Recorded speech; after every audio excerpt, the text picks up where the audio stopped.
Hello friends, Radhe Radhe, हरे Krishna. Friends, आज हम बात करेंगे वैशाख मास महात्म अध्याय 17 के बारे में।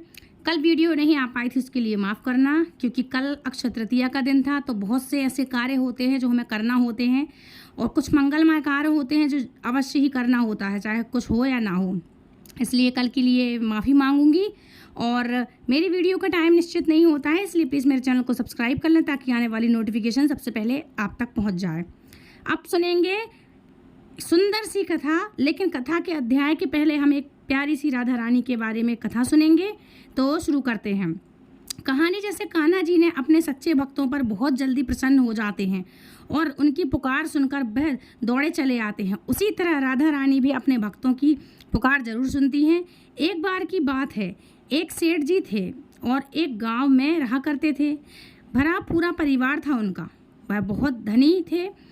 उनके 3 बेटे थे, लेकिन उनकी कोई भी बेटी नहीं थी। इस बात की कमी सेठ जी को बहुत ज़्यादा खलती थी। कुछ समय बीता तो एक दिन सेठ जी की पत्नी का देहांत हो गया। समय का पहिया घूमता रहा। उस समय वह घूमता रहा तो विवाह योग्य सभी बेटियों का विवाह भी कर दिया जाता है, जैसे सबको पता है। जैसे कि किसी की बच्ची बड़ी हो गई तो विवाह हो गई, विवाह योग तो उनका शादी विवाह उनकी हो ही जाती है। तो उसी प्रकार सेठ जी का अच्छा खासा कारोबार था। दिन भर सेठ जी के बेटे कारोबार संभालते और शाम होने पर अपने बच्चों और अपनी पत्नियों के साथ व्यस्त रहते। सेठ जी की सुनने वाला अब परिवार में कोई नहीं था। भाई, एक बेटी होती तो सुनती, या पत्नी हो तो समझ में नहीं आता, लेकिन था कोई नहीं उनके पास। कोई भी ऐसा नहीं था जिससे सेठ जी अपने मन की बात कह सकें या कुछ सुना सकें। सेठ जी को शुरू से ही इस बात का बड़ा अफसोस था कि उनकी कोई बेटी नहीं है, और अब उनकी पत्नी भी उनके साथ नहीं थी। उनकी पत्नी भी अब उनका साथ छोड़कर जा चुकी थी। सेठ जी के मन में यह कसक और भी बढ़ने लगी। उनकी कोई पुत्री क्यों नहीं है। एक दिन एक बहुत पहुँचे हुए महात्मा सेठ जी के घर आए और उनको दुखी देखकर पूछने लगे कि सेठ जी, क्या बात है? तुम्हें किस बात की परेशानी है? तुम इतना दुखी क्यों लग रहे हो? तब सेठ जी ने अपने दुख का कारण उन महात्मा को बताया कि महात्मा जी, मेरी कोई बेटी नहीं है। इस कारण से मुझे अपने जीवन में यह अभाव लगा रहता है और मुझे बड़ा अफसोस होता है, बहुत दुख होता है कि मेरी कोई बेटी क्यों नहीं है। अगर मेरी बेटी होती तो वह भी मेरा ध्यान रखती, मेरे मन की बात सुनती, मेरी बात सुनती, है ना। उससे अपने मन का बोझ थोड़ा सा कह कर सुनाता तो मन भी हल्का हो जाता और मेरा मन की बात भी कर लिया करता मैं उससे। तब वह पहुँचे हुए महात्मा कहने लगे कि सेठ जी, तुम राधा रानी को ही अपनी बेटी मान लो। हमारे जीवन में जब जिस चीज़ की कमी होती है तो उसे भगवान ही तो पूरा करते हैं। अब भला बेटी ना होने के कारण तुम इतने परेशान हो। परेशान होने से क्या होगा? भला तुम राधा रानी को एक बार अपनी बेटी मान कर देख लो, और जब भी तुम्हारा मन चाहे, जब भी तुम उदास हुआ करो, अपने दिल की सारी बात राधा रानी से कर लिया करना, और फिर उन्हें अभाव कभी नहीं सताएगा। इसी के कारण तुम्हारी कोई बेटी नहीं है, क्यों नहीं है। महात्मा जी की यह बात सुनकर बड़ी अच्छी लगी उनको बात। जब महात्मा जी की उन्होंने सुनी सेठ जी ने कि हाँ भाई जी, आप सही कह रहे हो, उनको अच्छी लगी ये बात। फिर उन्होंने ऐसा ही किया। खूब खुश होकर बाजार गए और वहाँ से राधा रानी की एक सुंदर सी मूर्ति खरीद कर ले आए। उन्हें पहनने के लिए सुंदर सुंदर पोशाकें भी लेके आए हैं। अब वो हर दिन बाहर राधा रानी की मूर्ति को स्नान कराते और उनकी पोशाक बदलते, उनसे खूब सारी बातें करते, और फिर हर दिन खुद ही भोग लगाने लगते वो हैं। पहले राधा रानी को भोग लगाते, फिर सोने से पहले उनका नियम जो भी नियम धियम था वो करते। पहले उन्हें भोग लगाते, फिर स्वयं खाते, है ना। वह राधा रानी के साथ खूब बातें करते और खूब खाते पीते रहते। दिन भर की बातें राधा रानी को सुनाया करते। ऐसा करते करते सेठ जी दिल से ही राधा रानी को अपनी बेटी मानने लगे थे, और वह यह भूल ही गए कि उनकी कोई बेटी नहीं है। और वे एक निर्जीव सी मूर्ति को ही अपनी बेटी मान बैठे थे। लेकिन भक्ति में मगन सेठ जी को किसी भी बात का अभाव नहीं था। उन्हें बस था तो यह कि उनकी एक बेटी है जिससे वह हर दिन खूब सारी बातें करते हैं।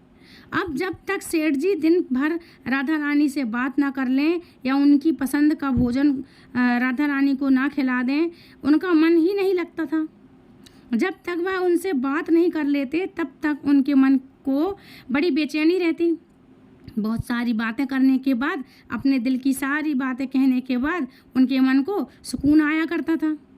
एक बार की बात है, सेठ जी के घर चूड़ी बेचने वाली एक मणिहारन आया करती थी और सेठ जी की बहुत बहुएं उस मणिहारन से खरीदकर चूड़ियाँ पहनती थीं।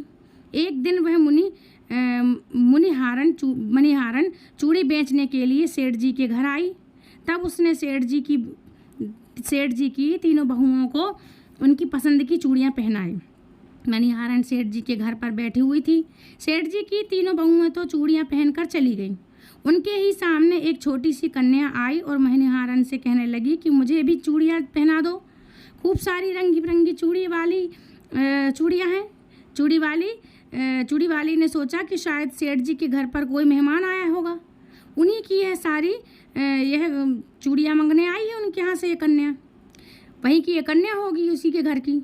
तो उसने भी उस नन्ही बालिका को चूड़ियाँ पहना दी और उसके बाद वह चूड़ी वाली मणिहारन सेठ जी से पैसे मांगने सेठ जी की दुकान पर पहुंच गई और कहने लगी कि मुझे चूड़ियों के पैसे दे दो। और उसने उनसे पहले से अधिक पैसे मांगे। तो सेठ जी ने कहा, क्या बात है, तुम हर बात तो इतने रुपए चूड़ियाँ पहना कर जाती हो इतनी बार और इतने पैसे तो नहीं मांगती। क्या तुम्हारी चूड़ियाँ महंगी हो गई हैं जो हर बार से अधिक रुपए मांग रही हो? तो मणिहारन बोली कि नहीं सेठ जी, मैंने चूड़ियाँ का दाम तो वही लगाया है। हाँ, लेकिन आज मैंने 3 लोगों को नहीं बल्कि 4 लोगों को चूड़ियाँ पहनाई हैं। सेठ जी ने सुना तो कहने लगे, अरे तुमसे कोई गलती हो गई है। मेरे घर पर तो चूड़ी पहनाने के लिए सिर्फ 3 बहुएं हैं। यह लो, तुम 3 बहुओं की चूड़ी के पैसे रखो। मणिहारन भी कुछ नहीं बोली। सेठ जी से पैसे लेकर चुपचाप अपने घर आ गई। शाम हुई तो सेठ जी दुकान से अपने घर पर आए।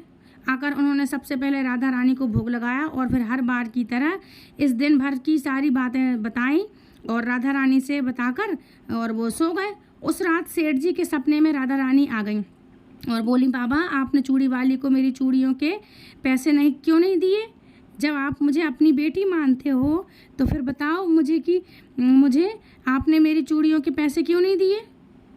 मणिहारन को क्यों नहीं आपने पैसे दिए बुलाकर? मेरे हिस्से की उसने मुझे चूड़ियाँ पहनाई थी। ये कहकर राधा रानी एक छोटी सी बेटी की तरह, लाडली बेटी की तरह सपने में रोने लगी। यह देखकर घबराहट के मारे सेठ जी की आंख खुल गई। अपनी लाडली बेटी को रोता देखकर सेठ जी भी रोने लगे। जब सुबह हुई तो भागे भागे मणिहारन के घर आए और बहुत सारे सोने के सिक्के उनको पैरों में रख दिए और मणिहारन से बोले कि बहन, तुम कल सच बोल रही थी कि तुमने कल 4 को ही चूड़ियाँ पहनाई थी और मैंने तो श्री जी को अपनी बेटी माना है। तुम बहुत भाग्यशाली हो जिनको राधा रानी के दर्शन हुए हैं। अरे मैं तो इतने दिनों से उनके दर्शन को तड़प रहा हूँ और तरस गया हूँ और तुमने बस एक बार में ही उनके दर्शन कर लिए। ऐसा कहकर सेठ जी रोने लगे। फिर हाथ जोड़कर बोले, बहन तुम्हें चूड़ी का जो भी दाम चाहिए मुझसे मांग लो। सेठ जी तो रोता देखकर मणिहारन की आंखों में भी आंसू आ गए और मन ही मन सोचने लगी कि जब मुझे खुद राधा रानी के दर्शन हो ही गए हैं तो फिर भला मुझे सेठ जी से क्यों मांगूं? और मुझसे ज़्यादा भाग्यशाली और कोई नहीं है और मुझे क्या चाहिए कि मैंने राधा रानी के लिए चूड़ियाँ पहनाई अपने हाथों से। वह भी सेठ जी के सामने हाथ जोड़कर बोली कि आपके ही कारण मुझे राधा रानी के दर्शन हुए हैं और मेरा यह जीवन सफल हो पाया है। अब मुझे कुछ नहीं चाहिए। तो प्रिय श्रोताओं, जब हम भगवान को सच्चे मन से पुकारते हैं, उनकी पूजा करते हैं, उन्हें जिस भाव से भी पूछते हैं, वह हमें उसी भाव में दर्शन भी जरूर देते हैं। और हमारे मन के भावों का वो हर समय ध्यान भी रखते हैं। इसलिए भगवान को आप चाहे किसी भी रूप में पूजें, बस आपके मन में भाव में सच्चिता होना चाहिए, मतलब आपका मन भाव सच्चा होना चाहिए, तो भगवान आपकी सारी परेशानियां दूर करते हैं। आपके जीवन में जिस भी तरह का अभाव होता है वह अभाव भी दूर करते हैं। यह थी आज की कहानी। अगर आपको अच्छी लगी तो प्लीज़ कमेंट करके कमेंट बॉक्स में राधे राधे जरूर बोलिएगा, मतलब लिखिएगा, ठीक है। और जो राधा रानी के भक्त हैं तो एक नारा जरूर लगाना, जय श्री राधे का। अब सुनिए आज का वैशाख मास का महत्तम। आज श्री सूत जी महाराज सुनाएंगे सुंदर गंधर्व का वरिष्ठ जी के श्राप से राक्षस भाव को प्राप्त होकर फिर उनके मुक्ति होने का वर्णन कि मुक्ति कैसे मिली, साथ ही एक गंधर्व पत्नी के उद्धार की कथा। ऋषियों ने पूछा, है सूत जी महाराज, वह राक्षस कौन था जिसने भगवान विष्णु के भक्त महात्मा ब्राह्मण को कष्ट पहुंचाया? तब सूत जी कहने लगे, ब्राह्मणों, पूर्व समय की बात है। श्री रंग क्षेत्र में जो बैकुंठ के सदृश भगवान विष्णु का विस्तार मंदिर है, उसमें वरिष्ठ और अत्रि आदि महा तेजस्वी मोक्ष के लिए वैष्णव भक्तों को अभय प्रदान करने वाले देवेश्वर श्री भगवान श्री विष्णु की उपासना किया करते थे। एक दिन वीर बाहु का बलवान पुत्र सुंदर नाम वाला गंधर्व सैकड़ों स्त्रियों के साथ उस क्षेत्र में आया और उस जलाशय में निर्वस्त्र हुई युवतियों के साथ ही आनंद पूर्वक जल विहार करने लगा। उसी समय मध्याह्न संध्या करने के लिए मुनिवर वरिष्ठ जी अन्य महर्षि के साथ श्री रंग मंदिर में बाहर निकले और उसी जलाशय पर पहुंच गए। उन ऋषियों को देखकर वे सभी रमणीय भय से कातर होकर अपने अपने वस्त्र ओढ़कर बैठ गए, परंतु साहसी सुंदर जो का त्यों ही निर्वस्त्र ही खड़ा रहा। यह देखकर वरिष्ठ मुनि ने क्रोधित होकर उस निर्जल को श्राप दे डाला कि सुंदर गंधर्व, तूने हम लोगों को देखकर भी लज्जा नहीं की, वस्त्र धारण नहीं किया, इसलिए तू शीघ्र ही राक्षस हो जा। महर्षि वरिष्ठ के ऐसा कहने पर उसकी स्त्रियों हाथ जोड़कर मुनि के चरणों में गिर पड़ी और भक्ति भाव से विनीत चित्त होकर कहने लगी, भगवान, आप तो सभी धर्मों के ज्ञाता हैं, साक्षात ब्रह्मा जी के पुत्र हैं। हे दया सिंधु पति ही नारियों का उत्तम आभूषण होते हैं। पतिहीन नारी 100 पुत्रों वाली होकर भी संसार में विधवा ही कहलाती है। ऐसी नारियों का जन्म व्यर्थ समझना चाहिए और ऐसा समझा भी जाता है व्यर्थ। इसलिए मुनि, हमारे पति के ऊपर आप प्रसन्न होइए। तत्वदर्शी मुनियों को एक अपराध क्षमा कर देना चाहिए। हे दया सिंधु, सुंदर आपका शिष्य है, इसलिए इसे क्षमा कर दीजिए। सुंदर की पत्नियों के इस प्रकार प्रार्थना करने पर वरिष्ठ जी कहने लगे, सुंदरियों, मेरा वचन कभी व्यर्थ नहीं होगा। इससे छूटने का एक उपाय बताता हूँ, उसे ध्यानपूर्वक सुन लो। यह राक्षस के समान आकार वाला सुंदर आज से 16 वर्षों के बाद इच्छा अनुसार घूमता घूमता सर्प पापहारी और वहाँ चक्र तीर्थ पर जाएगा। हे देवांगनाओं, चक्र तीर्थ पर महायोगी मुनिवर पद्मनाथ जी रहते हैं। उन्हें उन्हें खा जाने के लिए जब यह आक्रमण करेगा, तब ब्राह्मण की रक्षा के लिए भगवान विष्णु का भेजा हुआ उत्तम चक्र इनका मस्तक काट डालेगा। इसके बाद श्राप से मुक्त होकर यह तुम्हारा पति सुंदर अपने पुनर्स्वरूप को प्राप्त होकर फिर से स्वर्ग लोक में चला जाएगा। श्री रंगनाथ में भक्ति रखने वाले वरिष्ठ जी ऐसा कहकर शीघ्र अपने आश्रम को चले गए। इसके बाद राक्षस रूप में बदला हुआ भयानक आकार वाला सुंदर गंधर्व इधर उधर घूमता हुआ गिरिश्रेष्ठ के लिए अपने सुदर्शन चक्र को भेजा। इस प्रकार चक्र में आकर उस राक्षस का मस्तक काट डाला गया। तब वह राक्षस अपना राक्षसी शरीर छोड़कर दिव्य देह धारण करके विमान पर जा बैठा। उस समय उसके ऊपर पुष्पों की वर्षा हो रही थी। उसने हाथ जोड़कर सुदर्शन को प्रणाम किया और फिर उस द्विज श्रेष्ठ पद्मनाभ को भी प्रणाम करके उनकी आज्ञा लेकर सुंदर गंधर्व स्वर्गलोक को चला गया। ब्राह्मणों, इस प्रकार मैंने उस राक्षस की उत्पत्ति का वृतांत और चक्र तीर्थ का पाप नाशक महत्तम में आप लोगों को बतलाया हूँ। इससे सुनकर मनुष्य सभी पापों से मुक्त हो जाते हैं। ब्राह्मणों, अब घृत तीर्थ का महात्म्य भी सुनो। महापापों में तत्पर चांडाल कुल में सबसे नीच क्रूर, कुल का नाश करने वाला, कष्ट काक, दान शून्य, सत्कर्म रहित, पशु घाती, परद्रोही, चुगलखोर, पाखंडी, झूठ बोलने वाला, मित्र द्रोही, भ्रूण हत्या करने वाला, पर स्त्रीगामी, स्वामी से द्रोह करने वाला, लालची, ठग, पितृघाती, देवताओं से विमुख, अपनी ही प्रशंसा करने वाला, अयोग्य पात्र के लिए व्यर्थ करने वाला, अयोग्य व्यय करने वाला, धर्म में बाधा डालने वाला, अनुकूलता में अंतर डालने वाला, फल फूल और पल्लवों से युक्त वृक्ष को काटने वाला, विश्वघाती, अग्निहोत्री का त्याग करने वाला, गुरु द्वेष, पति पत्नी में बैर उत्पन्न करने वाला, गांव का अनुवा देव, मंदिर का अध्यक्ष, वेतन लेकर बढ़ाने वाला, कठोर कर्म करने वाला, पापों में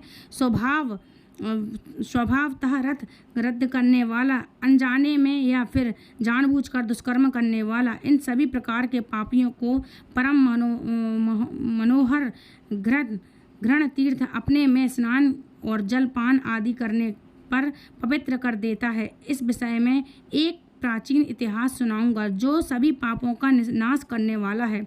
आप सब ध्यान पूर्वक सुनिए। पूर्व काल में महातेजस्वी गंधर्व मुनि ने महात्मा देवल को नमस्कार करके कहा, महाभागवतम का वर्णन कीजिए। तब देवल ने कहा, मुझे तुरु नामक गंधर्व अपनी पतिव्रता पत्नी को श्राप देकर इस तीर्थ में स्नान करके दया निधान वेंकटेश्वर की पूजा करने से पुनर्वृत्ति रहित विष्णु धाम को प्राप्त हो गया था। वह वृतांत इस प्रकार है। एक दिन तुरु नामक गंधर्व ने अपनी प्यारी पत्नी से कहा, इस प्रकार कहा, देवी, सब पापों का करने वाले माघ मास में सूर्योदय के समान इस तट पर भगवान विष्णु की पूजा करनी चाहिए और विष्णु की पूजा करनी है। इसलिए गोबर से तुम इस भूमि को लीप दो और इस माघ मास में प्रतिदिन माधव के लिए दीप बत्ती बनाओ। भगवान के आगे भक्ति पूर्वक धूप समर्पित करो। पवित्र होकर भगवान के लिए रसोई तैयार करो और मेरे साथ रहकर परिक्रमा तथा नमस्कार आदि के द्वारा भक्ति पूर्वक भगवान की पूजा करो। नित्य प्रति आलस्य छोड़कर भगवान विष्णु की भगवान विष्णु की कथा और पुराण को नित्य सुनो।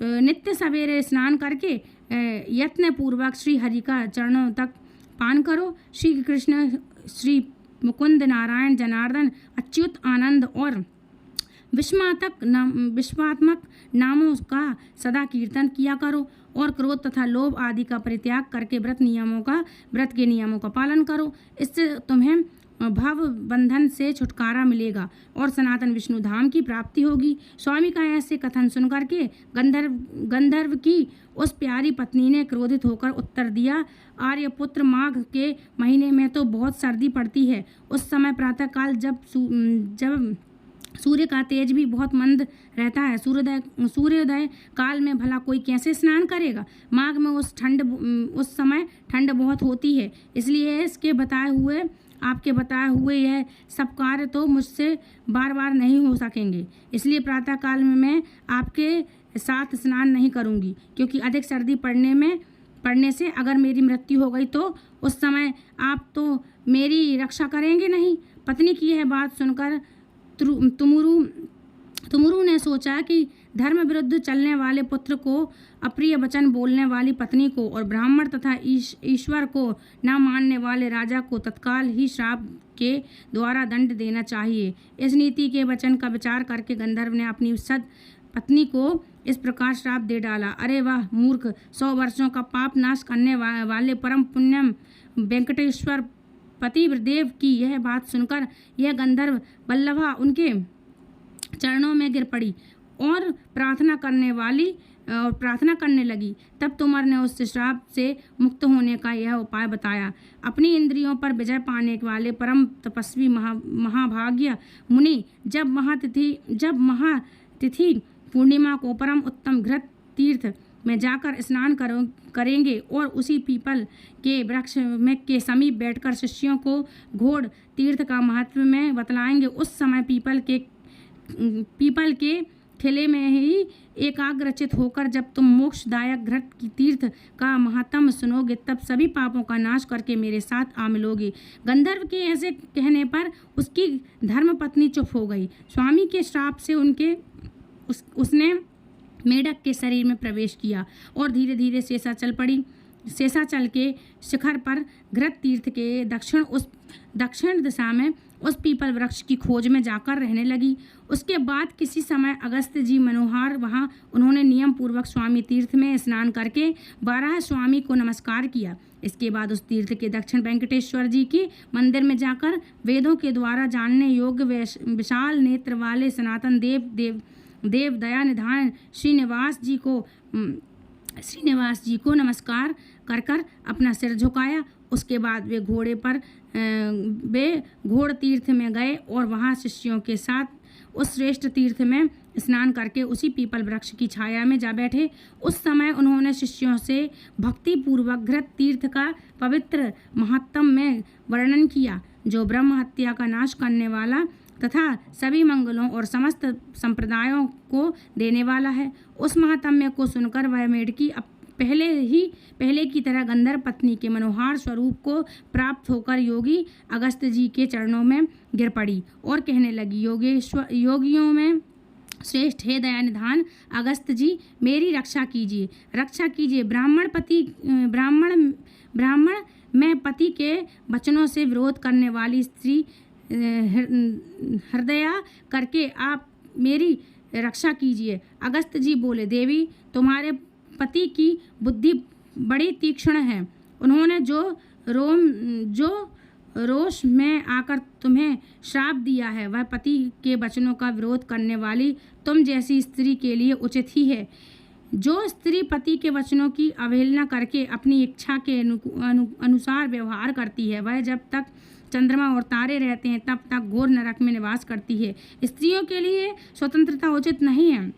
उन्हें पति की आज्ञा का उल्लंघन नहीं करना चाहिए। स्त्रियां पति की सेवा तथा पतिव्रत रूपी पुण्य से ही भगवान विष्णु की परम धाम में जाती हैं। स्त्रियों के लिए पति की माता है और पति ही विष्णु है, पति ही ब्रह्मा है और पति ही शिष है, पति ही गरुण है तथा पति ही तीर्थ है। हे विद्वान पुरुष मानते हैं पति की बात टाल करके जो स्त्री दूसरे पुण्य में सदा लगी रहती है वह भी शुद्ध नहीं होती। वह स्त्री जब पति की प्रेरणा के अनुसार चलती है, पति की बुद्धि के अधीन रहती है और पति की चरणारविंद के पवित्र जल से अपना अभिषेक करती है तब भगवान को प्रिय होती है। इसलिए तुम्हारा किया हुआ दोषी तुम्हें इस श्राप से मुक्ति प्रदान इस श्रापी रूप से प्राप्त हुआ था, उसे यह भोग करके घृत तीर्थ का महात्म्य सुनते तुम्हारी उस श्राप से मुक्ति हो गई और पहले के समान तुम्हें सुंदर अंगों वाला नारी रूप फिर से प्राप्त हो गया। इसलिए विद्वान पुरुष घृत तीर्थ को परम पवित्र मानते हैं। जो मनुष्य सब पापों का नाश करने वाले इस इतिहास को सुनता है वह वाजपेयी यज्ञ का फल प्राप्त कर पाता है और उसे अंत में सनातन धर्म लोक की प्राप्ति होती है। हरे कृष्णा। आज का अध्याय यहीं तक समाप्त हुआ। आगे का वृत्तांत जानने के लिए अगले अध्याय के अनुसार कीजिएगा। अगले अध्याय में आपके लिए सुनाऊंगी। फ्रेंड्स, तो ये थी आज की कथा। आई होप आपके लिए पसंद आई होगी। यदि पसंद आई तो प्लीज़ वीडियो को लाइक शेयर कमेंट करें, चैनल सब्सक्राइब करना बिल्कुल ना भूलें। मिलते हैं ऐसे इंटरेस्टिंग जानकारी के साथ। जब तक के लिए राधे राधे, हरे कृष्णा, हरि बोल।